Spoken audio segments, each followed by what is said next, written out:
tarde. Hoje são 11 de fevereiro de 2022. Nós estamos em Itupiranga, Pará. E a nossa entrevistada será a Dona Maria de Leusa Ribeiro da Silva. 11 de fevereiro de 2022. A gente informa a Dona Maria de Leusa que a entrevista está sendo gravada, e gravada em vídeo e áudio, obviamente, e a gente usa esse material, usará para divulgar, né? Enfim, sua história de vida em vários momentos. A gente pede para que a senhora inicie, né, a entrevista falando o seu nome completo, contando um pouco desse processo, de como foi a sua chegada da sua família aqui na cidade de Itupiranga, ou necessariamente em uma outra localidade dentro da Amazônia, né? De como foram essas primeiras impressões, enfim, da sua família, suas vivências, onde nasceu, como é que começa essa sua história de vida e a sua chegada aqui na região. Então, olá, boa tarde. Obrigada pela oportunidade. Considerei um trabalho muito importante, porque é um resgate. E é muito bom ver pessoas se importarem com a história de vida da gente, né? Isso faz com que outras pessoas vivam melhor do que nós vivemos. Então, eu sou Maria de Leusa Ribeiro da Silva, moradora do município de Itupiranga. Há 41 anos, eu cheguei aqui com 7 anos de idade. Eu era natural de Goiás, porque é aqui do Bico do Papagaio hoje, natural de Tocantins, pela divisão do estado. Sou filha de pais maranhenses que se aventuraram, né, na época do Goiás, hoje Tocantins, aqui para o Pará, em busca de vida melhor. Na verdade, o que trouxe os meus pais, eu entendi isso quando eu fui compreendendo, né? À medida que eu fui crescendo, à medida que eu fui para a escola, aos 7 anos de idade. Hoje a gente coloca os filhos na escola aos 3, né? Na minha época eu colocava aos 7. E eu fui começando a entender esse processo da minha vinda, o que meus pais vieram fazer. E foi isso, buscar vida melhor. Eu saí de Tocantinópolis e naquela época eu fico olhando hoje como a gente está vivendo, né? Mas naquela época nós passamos 3 dias aqui do Bico do Papagaio para chegar em Marabá. Porque era estrada de chão, era buraco, era atoleiro, era de caminhonete. E hoje a gente vai no Maranhão, no mesmo lugar, em 3 horas de viagem, 2 horas e meia, né? E nós chegamos aqui, nós moramos no Brejo do Meio 7 meses, meu pai cuidando das terras alheias, né? E aí viemos para Itupiranga para morar. E aqui estamos até hoje. E quando chegamos, a nossa cidade, ela era assim, como é que eu quero dizer? Muito difícil. Hoje, para o que a gente vive hoje, nós moramos de aluguel, nós éramos pequenos, meu pai é agricultor, sempre trabalhando nas terras alheias, nunca possuiu a sua terra própria, sempre trabalhando para os outros. E nós na rua com a minha mãe estudando, lavando roupa para os outros, para contribuir nessa renda. Mas uma coisa que hoje eu tenho só mãe, aos 82 anos, meu pai faleceu aos 60, já tem 30 anos que meu pai faleceu. E uma coisa que hoje eu observo, que naquela época eu não observava, era o olhar de uma lavadeira de roupa para a educação dos filhos. Tudo o que ela fazia era para que nós estudássemos. Ela não sabe ler, nunca aprendeu, eu sou filha de analfabetos, mas ela tinha esse olhar, né? Meu pai era Mariano Pinto Ribeiro e a Dona Maria do Carmo, que eu considero assim uma pessoa, no seu saber, uma pessoa sábia demais. Tudo que nós temos, a nossa família, os meus irmãos, nós herdamos da criação deles, sabe? Eles, assim, o caráter que eles conseguiram colocar em nós. Preto, pobre, retirante, né? E ela conseguiu com que seus filhos estudassem, mas acima de tudo, que se tornassem seres humanos bons, né? Seres humanos preocupados com outros seres humanos. Eu olho a minha mãe aos 82 anos e aí assim, eu fico observando ela falar, ela conversa muito, muito lúcida, né? Toma conta ainda dos seus serviços, afazeres de casa. E ela, a fala dela hoje é assim uma fala que me encanta, que aos 82 anos da sabedoria que ela tem. Se eu chegar a 60 anos com metade do que a minha mãe sabe hoje, eu sou feliz. Se eu conseguir colocar para os meus filhos um terço do que a minha mãe me ensinou, eu já considero a minha vida nesta terra, meu objetivo alcançado. Onde ela está hoje? Hoje ela está aqui em Tupiranga, mora ali, pertinho do fórum, né? É uma pessoa que, assim, hoje é a minha inspiração enquanto ser humano. E é esse caráter, essa sabedoria que ela conseguiu passar para nós, foi o que me abriu portas, né? O que me fez estar cuidando de uma família da melhor maneira possível. Hoje eu sou casada, tenho 3 filhos e aprendi a colocar valores para esses filhos a partir dessa sabedoria dela, a partir dessa criação que os meus pais deram. E isso, nós nunca conseguimos a terra que meu pai tanto sonhou quando a gente veio, né? Mas fez com que a gente conseguisse uma coisa que eu considero de muito valor, o se importar. Com a terra, naquela época que estava no período bem forte da Transamazônica, o meu pai pensava em nos criar melhor, dar comida. Hoje eu vejo que ele trabalhando nas terras alheias, por a gente ter ficado na cidade, na época em Tupiranga e ele na zona rural, fez com que a gente tivesse a oportunidade de estudar. A terra ela ia servir para a minha família. O que nós aprendemos está servindo para a família dos outros. O que meu pai queria ia servir para eu, minha mãe e meus 6 irmãos. O que nós conseguimos no município de Itupiranga serve hoje para a vida de muitas pessoas, que foi o aprender a lidar com gente, foi o não como é que diz, desperdiçar desafios, né? Sempre que o que vem para a gente, para mim, para meus filhos, para meu esposo, a gente recebe e coloca em prática esse aprendizado, essa vivência. E isso foi desse tanto de gente que mora no município de Itupiranga, porque aqui é como é que eu quero dizer? Uma quantidade de gente de culturas diferentes vivendo no mesmo lugar. Temos itupiranguenses de nascença, temos, hoje são poucos, a maioria eles vieram com essa promessa da Transamazônica, vieram com as colonizações, vieram quando a hidrelétrica explodiu em busca dessa...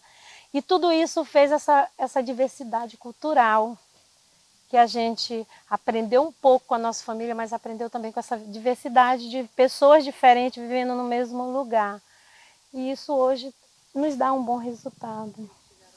Então, o ano que vocês chegaram aqui, dona Edileuza, e o que a senhora lembra da sua infância ainda na região que a senhora nasceu e começou? E como era essa vivência lá e aqui? O que a senhora estranhou, achou interessante? Que ano que foi esse? E como é que foi esse início, tanto lá quanto aqui? Então, nós chegamos aqui em 1982, precisamente no dia 2 de novembro. Por que eu lembro? Tu pergunta e tu diz assim, por que tu lembra se tu tinha 7 anos? Porque foi dia de finados e quando a gente chegou foi à tardinha. A nossa família tem a cultura de, como a maioria das famílias, de acender vela dia de finados para os mortos e visitar o cemitério. Como naquele momento a gente estava chegando em Marabá, numa cidade que a gente não conhecia, então eu me lembro nitidamente hoje. Se eu fechar meus olhos, eu lembro da cena, do lugar que a pessoa que acolheu a gente, que era um dono de terra, e o espaço que a gente ficou, que a gente acendeu as velas. né? Como a gente não podia ir ao cemitério, a gente acendeu as velas no lugar que a gente estava. Então isso me marcou muito. No lugar que eu morava, me lembro pouco. Pouco que eu me lembro que era casa de palha, toda de palha, com porta de esteira, disso eu me lembro, e que era bem na zona rural, num lugar, na verdade era tipo uma roça que se chamava Cametá. E rios, lembro muito de água. A gente morava na beira de brejos grandes. Isso me lembra muito. Lembra muito que lá tinha uma fruta muito boa, bacuri. E a minha mãe não deixava a gente comer, porque o pessoal dizia que o bacuri, se você comesse no dia, ele não podia comer mais nenhum outro tipo de fruta, um ovo, seja lá o que fosse. Então a minha mãe não deixava a gente comer, porque a gente era criança e ia poder comer outras coisas que ela não ia ter controle naquela época. E eu lembro que a gente comia escondido. Ela deixava a gente banhar, a gente passava e comia os bacuri escondido e ficava esperando morrer no final da noite, porque comia as outras coisas. Mas são lembranças boas, são poucas as lembranças que eu tenho de lá por ter saído muito pequena. Mas lembro do córrego, dos banhos, das águas. E aqui, como é que foi a infância? Aí tá, aqui a infância. A infância, vamos à infância. Bem sofrida. Isso é uma parte ruim, né? Mas é parte da vida da gente que tem que ser contada. Que a partir do momento que a gente consegue falar, a gente vai se libertando. A infância, sim, foi muito, muito, muito sofrida. O meu pai trabalhando sempre nas terras alheias. A minha mãe, como eu falei antes, lavando roupa. A dificuldade financeira muito grande, grande mesmo. E 6 anos depois meu pai morreu, né? E aí se tornou mais difícil ainda, porque aqueles irmãos maiores, os mais velhos, que estudava, e hoje eu falo com muito pesar de um irmão, Mariano, pela inteligência que ele tinha, pelo aproveitamento escolar, só notas boas, ele saiu da escola na 5ª série e foi assumir a terra do patrão no lugar do meu pai que tinha morrido, né? E aí nós continuamos aqui na lida com a minha mãe, trabalhando de empregada doméstica. Eu trabalhei muitos anos da minha vida de empregada doméstica. Esse é um trecho ruim, porque eu tinha 13 anos e isso vem com abuso sexual, que é uma coisa difícil de falar, mas precisa ser falado. Eu fico olhando hoje com a formação de serviço social que eu tenho, né? Tudo isso, a minha vivência, e com aos 13 anos de idade, quando eu já trabalhava nas casas alheias, como empregada doméstica, como babá, né, dos filhos, o assédio dos patrões. Essa parte é bem difícil. E consegui continuar estudando. Consegui, seguindo os conselhos da minha mãe, de continuar estudando, que um dia eu teria uma vida melhor do que aquela que a gente estava tendo, de se submeter ao trabalho escravo, que hoje eu sei que era escravo infantil, né? De estar vulnerável ao abuso sexual e de continuar viva. Essa foi a tarefa mais difícil, continuar viva. Então foi, mas aí assim as coisas elas mudam, né? E com esse apoio familiar, com o estudo, a gente vai vencendo. E aí isso foi passando e a vida foi aos poucos melhorando, mas eu não fugi da estatística de engravidar aos 16 anos, mãe solteira. Eu considero isso importante, porque quando não consegui fugir de algumas coisas, assim, mas não fugi dessa estatística de engravidar aos 16 anos. E segui aí essa vida de mãe solteira por 1 ano, me casei aos 17 anos. Eu sou, assim, orgulho em me dizer que conheci um único homem, eu acho isso importante. Passar por tudo isso mas eu conheci um único homem, que eu sou casada hoje há 30 anos, né? Mas engravidei aos 16 anos e isso não é bom, isso me trouxe muitos sofrimentos, que a vida depois aos poucos foi me devolvendo, mas no início me trouxe muitos sofrimentos. Não era o que eu pensava, não era o que eu queria, mas era o que a vida me empurrou. Como foi conciliar? Porque era mãe, jovem, solteira no primeiro ano e atividade de trabalho. Como que foi todas essas relações? Na família também, como é que foi essa aceitação, na comunidade? Na comunidade, bem difícil, como sempre, para a época. Se hoje já é difícil, imagine há 30 anos atrás, que meu filho mais velho tem 30 anos. Mas nesse tempo eu continuei na batalha, né? Eu continuei sendo empregada doméstica, continuei sendo assediada por patrões e continuei estudando. E volto a dizer, a minha mãe era o meu esteio, porque ela continuou me apoiando. Isso só foi possível por naquele momento, apesar da minha mãe ser viúva, criar os filhos sozinha, que ela ficou viúva aos 41 anos, e até então ela não quis mais saber de um novo casamento, de uma nova pessoa, de uma nova relação. Ela quis cuidar da gente. E aí ela me apoiou, eu tive muito apoio de todos os irmãos e da minha mãe, e isso fez com que eu tivesse força para continuar. E também pelo pai do meu filho, que não me abandonou. Só que a gente estava na mesma situação, sem trabalho, jovens e precisando do apoio das famílias para continuar. E esse apoio, tanto da minha família quanto da família dele, foi assim crucial para que hoje eu tenha uma família, um casamento bem consolidado, que eu considero a gente não tem dinheiro, a gente tem vida, que muita gente não tem. A gente tem filhos que nos respeitam, que muita gente não tem. Então a gente tem o necessário para continuar sendo família.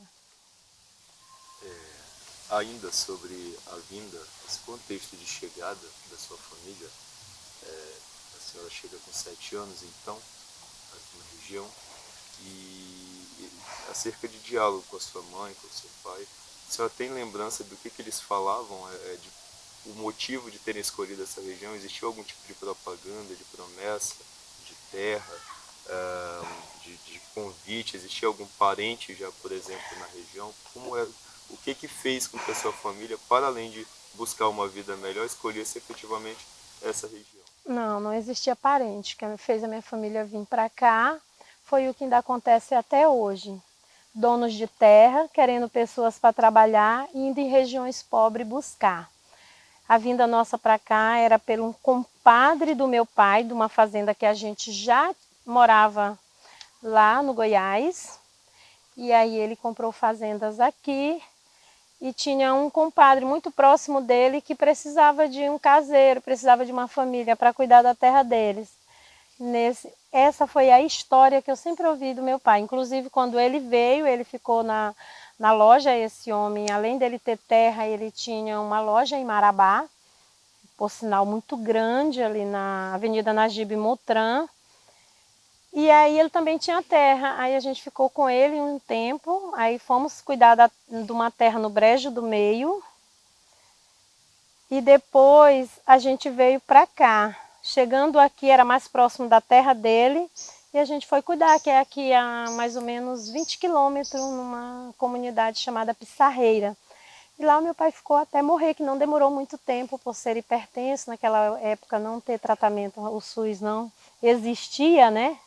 Naquela época era fundo rural. E a gente não tinha o acesso que se tem hoje, mesmo precário, mas não tinha esse acesso. E ele, eu creio assim, que na época ele morreu por falta de cuidado mesmo. Aí essa foi a motivação da minha família ter vindo. A viagem, a senhora tem lembrança de como é que foi a viagem? Vocês vieram, a senhora fez um breve relato, mas a senhora pode expressar mais o que se lembra? A viagem a gente veio com a mudança, cachorro, papagaio e periquito. Numa caminhonete daquelas que hoje eu vejo indo ainda na região de Itaituba, umas que tem coberta assim do lado e tem uns bancos. Era caminhonete onde vinha a mudança, A gente trazia desde o frito para comer, como eu te falei. Hoje é uma viagem que a gente faz em 2 horas e meia. Nós levamos 3 dias, dormimos na estrada porque não conseguia chegar aqui antes de 3 dias, do tanto que a estrada era ruim. Mas foi de caminhonete, toda a família junta, meu pai,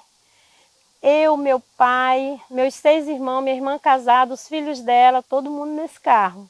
Os que cabia na frente, normalmente eles traziam as mulheres e o restante a gente vinha atrás com essas lonas fechadas até Marabá. Mas eu lembro pouco, lembro assim que era caminhonete e lembro que a gente vinha atrás, os meninos, e normalmente na frente quem tinha criança de colo. E a chegada em Marabá, que foi no dia de finados, né, a tardinha que a gente teve que acender vela, é mais ou menos o que eu lembro. E aí não tinha uma terra também já esperando para vocês ocuparem, não? Já tinha um lugar específico para ocupar?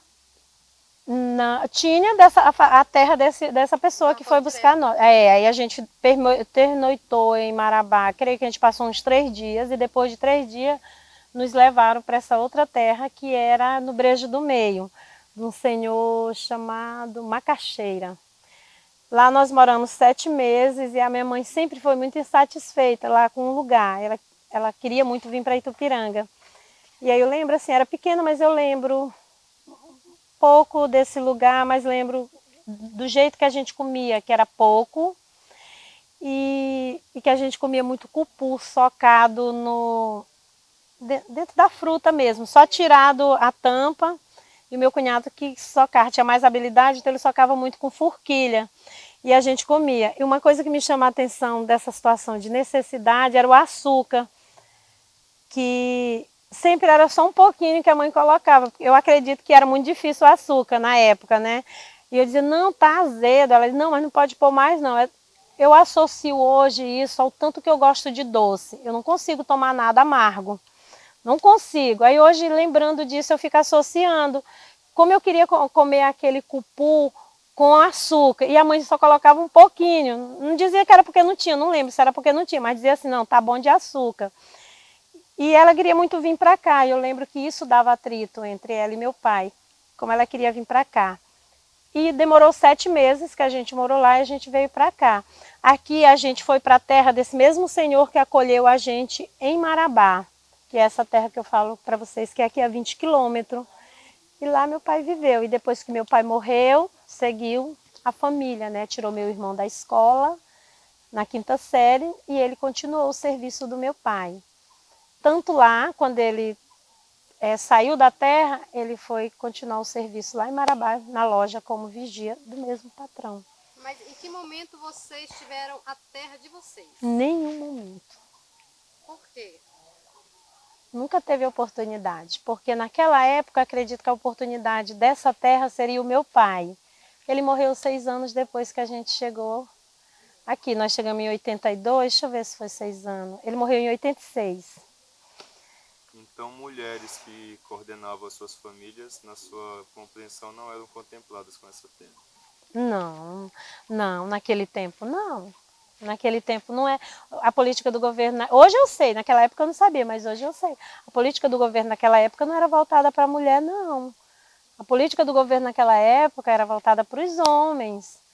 Hoje a gente já tem, né? Apesar de estar vivendo um retrocesso, mas hoje a gente já tem. Mas naquela época, hoje o programa Minha Casa Minha Vida, a prioridade ela está registrada no nome das mulheres, que normalmente hoje a maioria das mulheres são as responsáveis pelos lares, né? Pelos filhos, pela casa. E também pela violência que é vivida, tem esse olhar de colocar. Mas naquela época não. Naquela época era um serviço do homem, a terra era dada para o homem. A mulher era para agregar, né, para os filhos trabalhar, para a mulher trabalhar na casa do patrão, mas não tinha não esse olhar não naquele tempo. Quando, já dentro desse contexto em Itupiranga, e sabendo que a cidade de Itupiranga é uma cidade que também, como na região, em outras cidades, é construída por imigrantes, vindo de vários estados. Como é que foi essa relação de vocês com a vizinhança dentro da comunidade? Algum tipo de inserção que vocês tiveram em outros grupos? Como é que foi esse diálogo em forma de socialização mesmo com a comunidade que aqui já vivia?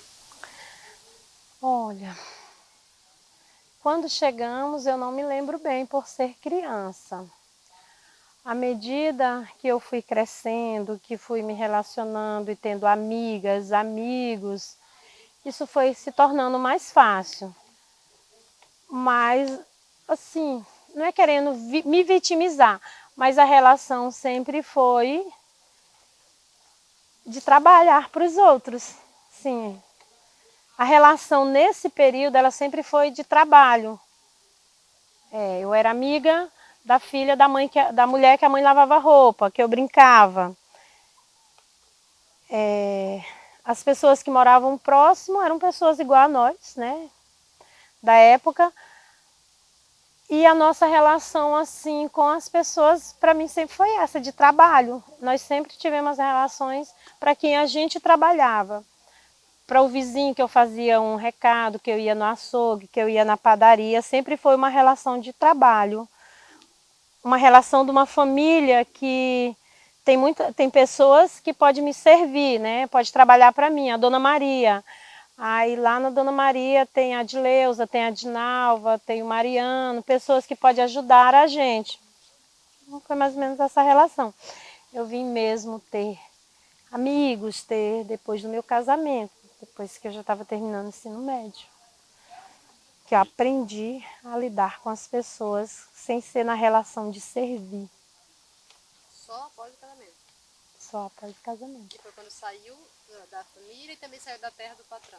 Não, aí a gente já não morava mais. Como que foi assim? A gente ainda não morava. Isso aconteceu de viver com o patrão até eu completar, acho que uns 14 anos. Meu pai já tinha morrido. Quando meu irmão retornou, a gente ainda fazia esse trajeto de férias.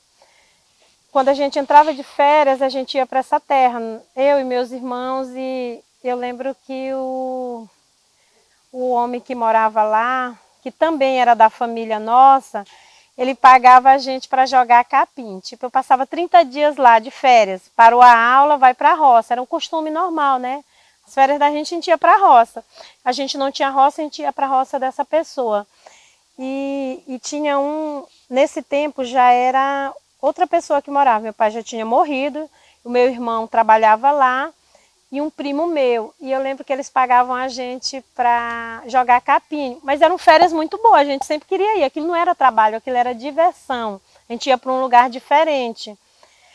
Aí esse ainda foi o tempo que eu convivi nessa terra. Depois disso que meu irmão retornou para Marabá, para ser vigia desse mesmo patrão, a gente cortou as relações com a terra. A gente passou a viver diretamente aqui em Tupiranga. Eu já tinha entre 14 e 15 anos. Aí a gente vivia, a nossa renda era da aposentadoria, da pensão da minha mãe, que ela conseguiu, e das lavagens de roupas. Aí a gente já contribuía nisso com ela e com tudo, e já vivia exclusiva na cidade. A gente já não teve mais acesso às roças, ao campo, à zona rural. Vivia aqui na cidade. Mas tínhamos a relação com a igreja, minha mãe sempre muito católica, elas tinham esse cuidado de nos mandar para a catequese, de a gente ir às missas, né? Tinha toda essa relação, sim, e de amizades também. A gente foi construindo isso dentro da escola. E ao engravidar aos 16 anos, eu fiquei 1 ano na casa da minha mãe e eu me casei aos 17 anos. E quando eu me casei, aí sim, eu conseguia ver as coisas além daquilo que eu vivia. Não estou criticando a minha mãe. Lembra no início, eu dizia que é a minha inspiração. Só que lá a gente tinha uma visão. Quando eu me casei, eu aprendi a olhar assim. Né? E eu aprendi, isso eu sempre vou dizer que devo ao meu esposo. Porque ele já tinha, ele é mais velho do que eu, né? Então ele já tinha essa vivência de grupo, ele tinha essa vivência de lidar com comunidade, de estar em movimentos sociais que eu não tinha, que eu nunca tinha pertencido. Então essa convivência com ele, eu fui aprendendo a ter um outro olhar, aprendendo a ver que eu tinha direito. Foi aí que eu entendi que aquilo que eu vivia, que aquele abraço que os patrões me davam, que a pessoa que batia na minha porta quando a minha mãe saía para colher arroz e nos deixava só na casa do meu primo, era assédio sexual. que o patrão, quando eu já tinha filho, e mesmo assim eu continuei vivendo isso porque ele achava que por eu ter filho eu era obrigada a ter alguma coisa com ele, né? Então ele fazia situações. Aí eu passei a enxergar tudo isso, né? À medida que você vai abrindo as relações, você vai convivendo com outras pessoas que têm conhecimento, você vai aprendendo. Aí sim, hoje eu consigo ver muita coisa que eu vivi, né? Ruim, mas graças a Deus que consegui passar por isso e não me deixar muitas marcas, né? Conseguir cuidar de pessoas com tudo isso é muito difícil. Me relacionar hoje com pessoas, ter casamento não é fácil. Eu consegui, né? Estou aqui, aos 48 anos. E nesse contato após o casamento, a senhora falava sobre o fato do seu marido já ter essa vivência junto aos movimentos. Como é que foi esse seu contato? A senhora falou primeiro acerca da igreja, e a gente sabe que a igreja católica, sobretudo, tem uma participação muito ativa junto aos movimentos sociais. Como é que era a sua vida religiosa nesse sentido e em que momento houve ou se houve alguma migração sua para os movimentos sociais? Então, depois que eu me casei, eu me afastei da igreja 10 anos, né? E eu voltei para a igreja, eu tenho uma influência muito grande das irmãs teresianas, são as religiosas que, quando eu cheguei em Tupiranga, elas já estavam aqui. Eu sofri muitas influências dela na minha vida. Sofro até hoje, né? Foram pessoas que passaram pela minha vida que contribuíram muito, como mulher, como jovem na época da catequese, do crisma, como mulher, como mãe, né? Aqui eu coloco duas pessoas bem na minha vida, a irmã Rita e a irmã Josefa. Hoje as irmãs teresianas têm um mês que saíram do município de Itupiranga. Foi uma congregação que trouxe uma contribuição muito grande. Viveram 40 e poucos anos aqui e trouxeram uma contribuição muito grande. E eu sou uma delas. O casamento, por meu esposo, por coincidência, também já ter sido trabalhado pelas irmãs teresianas, a primeira viagem do jovem de Itupiranga por movimentos para São Paulo foi do meu esposo. Na época tinha uns 17 anos, com essa irmã que eu falo. Então eu não conhecia a irmã, isso fazia parte da vida dele. Eu conheci ela anos depois, que ela entrou na minha vida, né? E depois do casamento, eu ainda levei muito tempo. Meu esposo, na lida dos movimentos sociais, eu não era. Então, eu era dona de casa, mas eu não me envolvia. E depois ele entrou na política e eu continuei sem me envolver. Então, eu era a esposa que cuidava da casa, dos filhos e trazia um cafezinho. Tipo, tem uma reunião política, eu levo um cafezinho, levo a água, como a maioria das esposas. E continuei estudando. Terminei o ensino médio, meu filho já tinha 3 anos, né? Porque eu engravidei, eu estava no primeiro ano do ensino médio. Eu me casei, eu costumo dizer que as coisas na minha vida sempre foi muito atropelada. Tem uma forma de ser e eu sempre comecei de lá para cá, mas dando certo. Eu consegui terminar o ensino médio, eu me casei. E depois que eu fui fazer nível superior, fui para Palmas, eu fiz 1 ano de enfermagem em Palmas, desisti, porque eu já era casada, eu já tinha 3 filhos, e eu fiquei lá com meus filhos e o meu esposo aqui trabalhando para me sustentar lá. Tem uma hora que não deu mais, então eu retornei, não consegui terminar o nível superior. Aí aqui eu consegui fazer, né? Me inscrevi para serviço social, consegui concluir. E aí eu fui aprendendo, ouvindo nas reuniões, mesmo servindo cafezinho, mas não era. Meu esposo sempre foi aquela pessoa que me instigou muito para esse meio. Porém, a resistência era minha, nunca quis. Existia algum motivo em especial para essa resistência? Eu fui criada para não falar, né? Apesar de todos os saberes da minha mãe, naquela época a gente era criado para não falar, né? E aí eu fui aprendendo do cafezinho a colocar um microfone na mão, atrás de um carro de som, para dizer em quem eu acreditava para me defender. Hoje Hoje ninguém mais me pisa tão quanto pisou antes, né? Hoje eu já consigo saber o que é bom para mim, o que é bom para minha família. Hoje eu já consigo saber. Mas demorou muito para isso. Demorou muito. Mas hoje ainda é uma luta árdua de mulher preta, pobre, tentando sobreviver numa sociedade machista, seletista, massacradora. Durante esse trabalho que vocês faziam, e essa estrada, ainda que como a senhora fale, um tanto distanciada, mas a senhora sendo esposa de alguém que acabou assumindo posições de liderança na comunidade, existiu o medo, a insegurança, a ameaça de morte? A senhora, como é que a senhora lidava com isso, sendo a chefe também dessa família? Então, o medo muito, sempre. Sempre teve um episódio que a gente guarda muito, de estar aqui nessa casa. E teve uma invasão num terreno aqui próximo de... terreno urbano mesmo. E uma pessoa, por que raio, parto, por maldade, não sei. Ele mencionou que o meu esposo estava nessa invasão, que aquilo tinha sido liderado pelo meu esposo. Minhas crianças ainda eram pequenas. E aí, na época, a pessoa que era gestor do município era muito novo. E acredito que aquilo foi o calor da emoção, não sei. Por ele ser muito novo, ele invadiu a nossa casa umas 7 horas da noite, com umas 5 ou 6 pessoas, homens, só homens, ao redor dele para tomar satisfação. E eu lembro que o meu esposo saiu, ficou próximo de onde está aquele carro, não era assim a casa ainda. E quando eu ouvia as vozes se alterando, eu estava enrolada de toalha, colocando janta para os meninos. Aí eu corri, enrolada de toalha do jeito que eu estava, eu corri para ver o que estava, porque era o meu esposo no meio e muitos homens ao redor instigando, assim, falando alto. Eu não sabia o que eles estavam falando, porque eu estava dentro de casa. O intuito foi correr. Aí eu corri para próximo, os meninos correram também junto de mim, largaram a comida, tudo pequeno, assim. O meu maior, acredito que tinha 10 anos na época.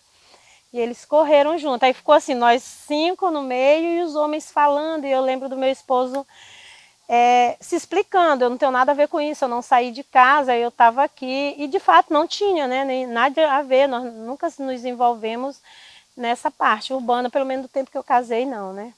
E aí,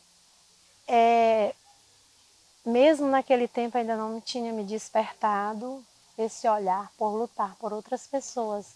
Mas aquele intuito de correr, de ver o esposo e de ver as pessoas falando, acusando, e ele sozinho ao redor, assim, sem poder se defender, a partir dali eu comecei, assim, a pensar de como a gente deve cuidar da gente mesmo e cuidar da outra pessoa. E aí fui aprendendo, mas o despertar mesmo para essa vida que eu levo hoje. Hoje eu ocupo um cargo público, estou secretária de assistência social, fui secretária já há 4 anos, estou no 5º ano, fui secretária de saúde por 1 ano. E foi depois do curso de serviço social. Depois do curso de serviço social eu despertei para isso. Mas também foi numa viagem que eu fiz à Espanha. Eu sempre fui muito religiosa e eu fui à Espanha com as irmãs teresianas para o 5º centenário de Santa Teresa. E hoje é uma santa assim que eu sou muito próxima. E aí eu fiz todo o caminho que Santo Henrique e Santa Teresa, que são o Santo Henrique é o santo que fundou a congregação das Teresianas, inspirado em Santa Teresa, que já fundava conventos há muitos anos na Espanha. E é uma mulher assim muito sábia para a época, uma mulher além do seu tempo, uma mulher que naquela época da Inquisição ela já era muito corajosa. E Santo Henrique se inspirou nela, fundou essa congregação que eu tive muito acesso. E essa afinidade com as irmãs teresianas, ela me levou à Espanha para o 5º centenário. fazendo esse caminho de Santa Teresa, de Santo Henrique, por onde eles viveram, onde nasceram, onde morreram, o seu legado, tudo que eles tiveram na Espanha. Eu passei 15 dias lá fazendo esse caminho, eu voltei diferente, assim. Conhecer aquela vida daquela mulher, conhecer o seu caminho, toda a sua coragem na Espanha, ela fez com que eu pensasse qual era o meu papel aqui em Tupiranga, na minha cidade que eu vivi o tempo todo, o que eu já tinha feito. E eu fiquei com aquilo na cabeça. Parece assim que foi uma coisa bem interessante, que eu viajei para a Espanha em 2015, em julho, e eu era adjunta do secretário de saúde da época, doutor Helder, uma pessoa assim, que gosta de paixão.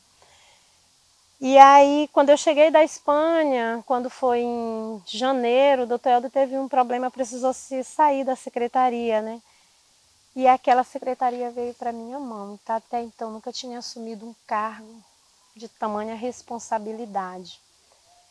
E eu fiquei assim, meu Deus, eu me lembro que na época o prefeito estava com a portaria dizendo, vem aqui, você vai aceitar? E eu estava atrás do meu esposo dizendo assim, eu não vou aceitar sem falar com ele, porque ele é o meu esteio. Se eu aceitar, eu sei que eu vou dar conta, né?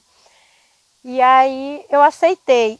E tudo isso eu coloco para aquela viagem, para aquele olhar para a vida de quem viveu antes de mim e repensar a minha vida aqui. Isso me deu muita coragem. Então eu venho assumindo os cargos, não são fáceis, são bem difíceis. Nosso município continua, de quando eu cheguei até hoje, precisando muito, evoluímos muito, mas continua precisando, e eu estou aqui dando a minha contribuição. A escolha do serviço social, então, foi por conta desse avivar da sua consciência social? Sim, a escolha do serviço social foi poder cuidar de pessoas, estar com pessoas.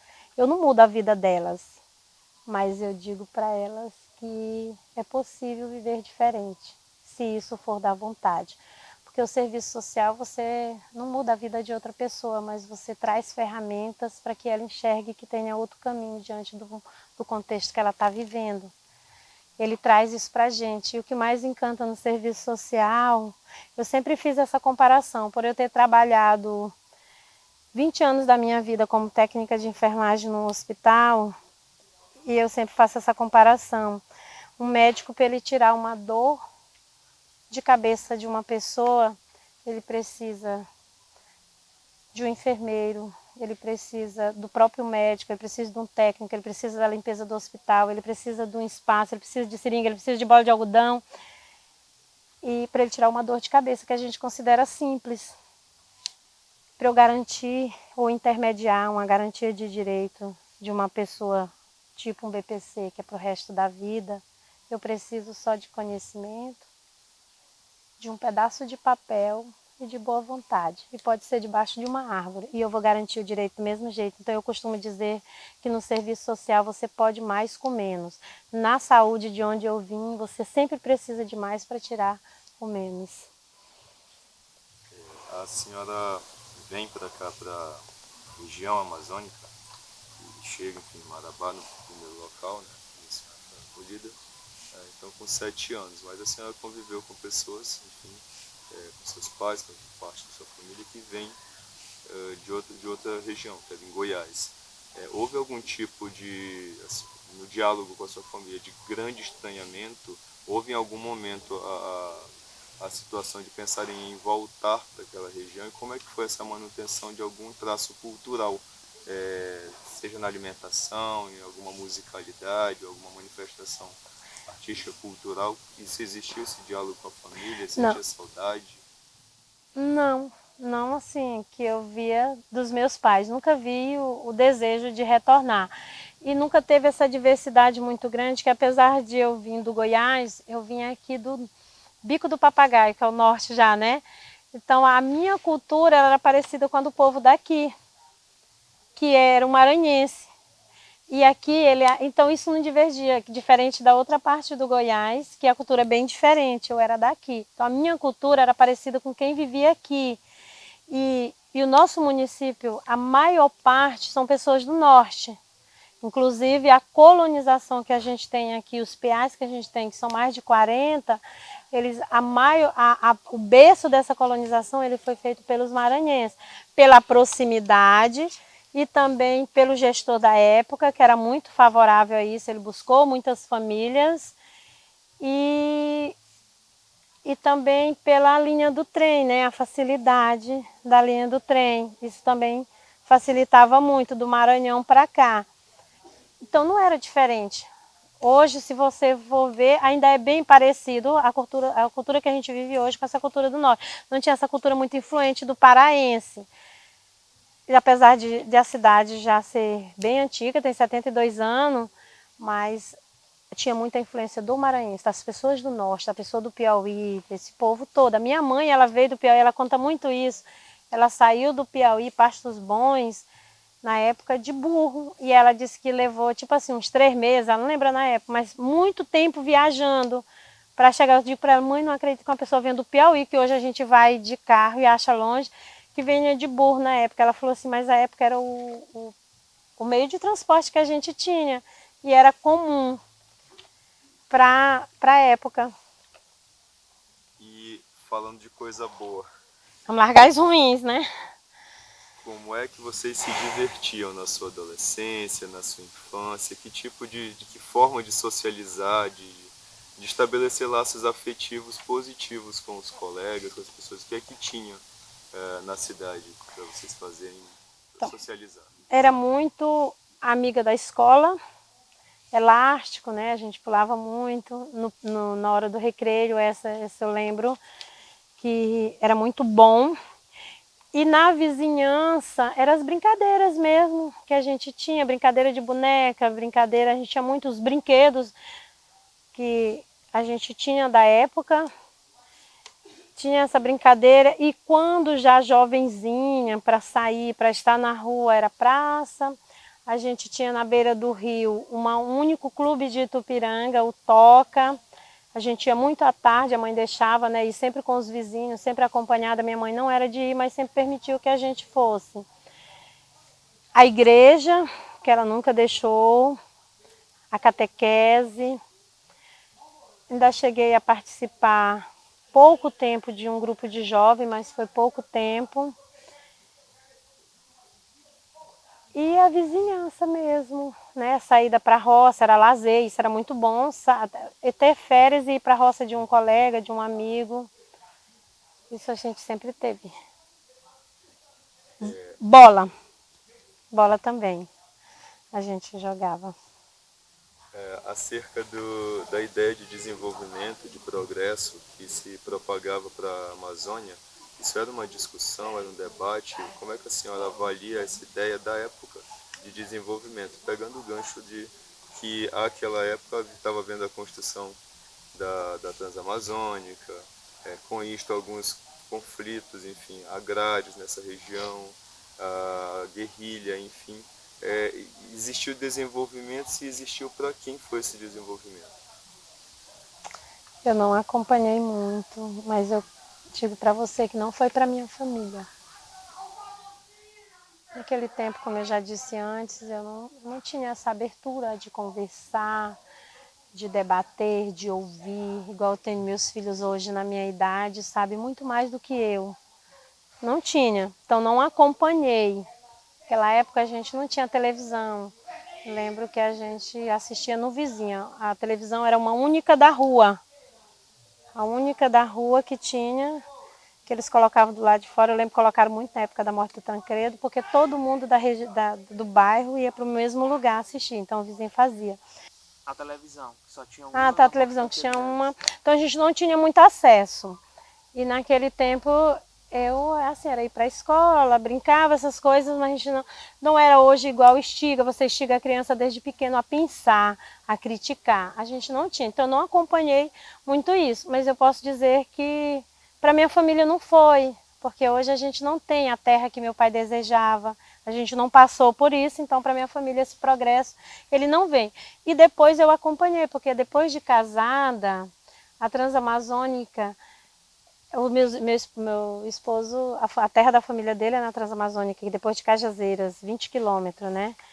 E aí eu ainda acompanhei esse sofrimento da gente andar de ônibus com as pontes queimadas, porque as pontes eram ruins. Então eu lembro de uma vez que eu fui para a roça e quando eu retornei no ônibus, a ponte do Cajazeira tinha tocado fogo. E aí o pessoal do ônibus tinha que passar, então a gente passou em cima daquela ponte com fogo ainda pegando, né? Ainda tinha fogo e com criança. Eu lembro que o meu filho mais novo tinha 3 meses, o Vitor. E aí eu passei, eu, minha sobrinha, meus 3 filhos, meu esposo não estava e já estava no dia de vir embora. Eu tinha ido ficar lá um pouco, porque eu estava de resguardo, então a gente ia ficar uns dias na roça. E a gente passou na ponte ainda queimando. Mas assim, o sofrimento, a Transamazônica que foi asfaltada por muitas e muitas vezes no papel, e eu vi o meu sogro morrer esperando o asfalto da Transamazônica e ele não aconteceu. Então eu ainda participei um pouquinho desse sofrimento por conta da terra. A gente ia e enfrentava muito isso. Mas esse progresso todo, tudo aquilo que passava na televisão, aquela migração todinha que hoje eu vejo documentário, na época eu não tinha acesso a isso. Não foi para minha família. Não contemplou a minha família. Como é que a senhora vê, então, o papel dos migrantes, dessas pessoas que vinham de fora, para esse processo que o governo, enfim, chamou de desenvolvimento da Amazônia, chamou de colonização? Que importância humana, na sua concepção, tem a chegada dessas pessoas, desses vários povos que aqui fixaram residência? Riquezas não para eles, né? Hoje tem até alguns com algumas posses, a gente vê, mas na época teve muitas mortes de malária, né, dos colonos, muitas mesmo. Teve os conflitos de terra, teve, eu ainda acompanhei muitos depois de grande, mas na época desse projeto vendido, da Transamazônica, foi muitas mortes de colono pela malária sem acesso à saúde. Muitas. Eu tenho uma prima que a família inteira ficava nos hospitais que ela dizia que eram hospitais de campanha. Ela dizia que eram umas lonas que tinham e que os filhos do colono, o pessoal que estava fazendo a estrada, eles atendiam, a equipe médica que vinha para a época atendia. E aí, era esses hospitais que eles tinham, esses hospitais de campanha do pessoal do DENIT, eu acho, não sei. Mas que tinha. Então, na época, morreu muita gente nessa vinda, né? Nesse chegar com muitos filhos e muitas doenças tropicais que tinha. A malária é a que mais tinha na época, a que mais matou. Mas nesse tempo, eu morava aqui, eu não me deslocava muito. O máximo que eu ia era aqui nessa terra que eu falo para vocês, que a gente ia a pés, não tinha carro muito para ir. Mas o pessoal mesmo que era da Transamazônica, se a gente ouve, eles hoje têm a oportunidade, eles contam muito isso. Eu lembro das histórias que a minha prima conta. E hoje, o que é que significa, na sua percepção, a Transamazônica?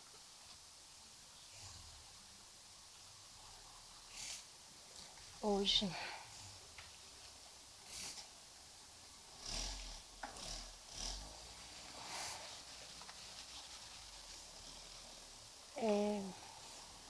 Desenvolvimento até ainda, né?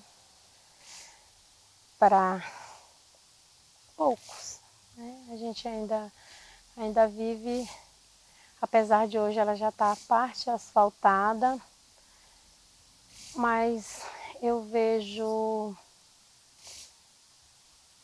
ainda que aquelas pessoas antigas que não estão mais aqui, as terras não estão com as suas famílias mais, quando chegou esse progresso, quando chegou esse hoje tão chamado desenvolvimento, ele já está para outras pessoas que tinham dinheiro, que na época da colonização não estavam aqui para viver esse sofrimento e vieram com dinheiro depois e estão nas terras vivendo isso, vivendo esse progresso. Aí continuou sem ser para minha família. O projeto 50+50, ele cuida exatamente de fazer essa reflexão sobre os 50 anos de construção dessa rodovia, da BR-163, e automaticamente a gente questiona, reflete sobre os próximos 50 anos. Quais são as suas perspectivas humanas mesmo acerca desse entorno da Transamazônica? Que projeto de futuro a senhora espera que se tenha, se é do governo, se é da organização popular? Como é que a senhora pensa que devam ser esses próximos 50 anos?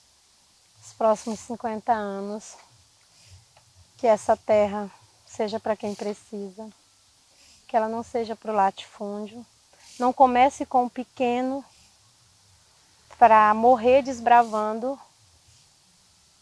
e depois retorne para o mundo grande para fazer fazendas, que eu penso que meus filhos não precisem sair para ir para a terra alheia para estudar, que eles estudem aqui. Hoje meu filho faz Unifespa lá em Xinguara, porque o curso que ele queria, ele fez, a nota foi para lá. Que os meus netos não precisem morrer para que os netos dele possam ter um futuro. Que a gente possa ter os mesmos investimentos que temos no Sul, no Sudeste. Que podemos ser respeitados enquanto pessoas da Amazônia, considerada a forma que a gente vive, o fator amazônico, que o que serve, que o que é bom para nós aqui não é o que organizaram para o Rio Grande do Sul. Que a gente seja perguntado o que a gente quer, o que é bom para a gente aqui na Amazônia. Porque normalmente as coisas são feitas em Brasília. A gente já tinha passado por esse processo. A gente já tinha passado por esse processo de serem feitos em Brasília e se adequar a todo o território nacional, que eu lembro isso da merenda escolar, do jabá, do leite podre que vinha de lá. E a gente passou pelo governo Lula, nunca vou deixar de dizer isso, onde a gente tinha voz e podia dizer o que a gente queria, e passou a comer merenda escolar comprada dos nossos produtores, né?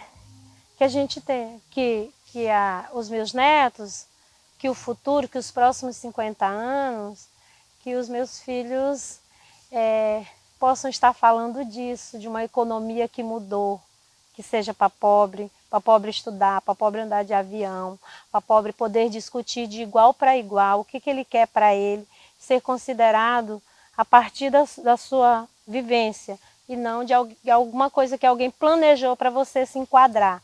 Que a gente possa ser respeitado dentro dos nossos saberes, dentro da nossa vivência e do lugar que a gente mora, que a gente vive, que a gente possa ser visto a partir daí, porque normalmente as pessoas, os políticos, as pessoas que ocupam cargo, elas acham que pode ter algo pronto para a gente. E eu penso que é uma construção, que você escuta, vê a sua vivência, como é que você quer viver e a partir dali tu ajuda ele a construir algo melhor. Que um dia Brasília possa nos ver dessa forma, a partir do que nós vivemos e não acabando com o que a gente vive e começando da onde eles querem que a gente seja, algo pronto, moldado. É isso. Bom, a gente agradece então, dona Dileuza, a sua participação, a sua entrevista.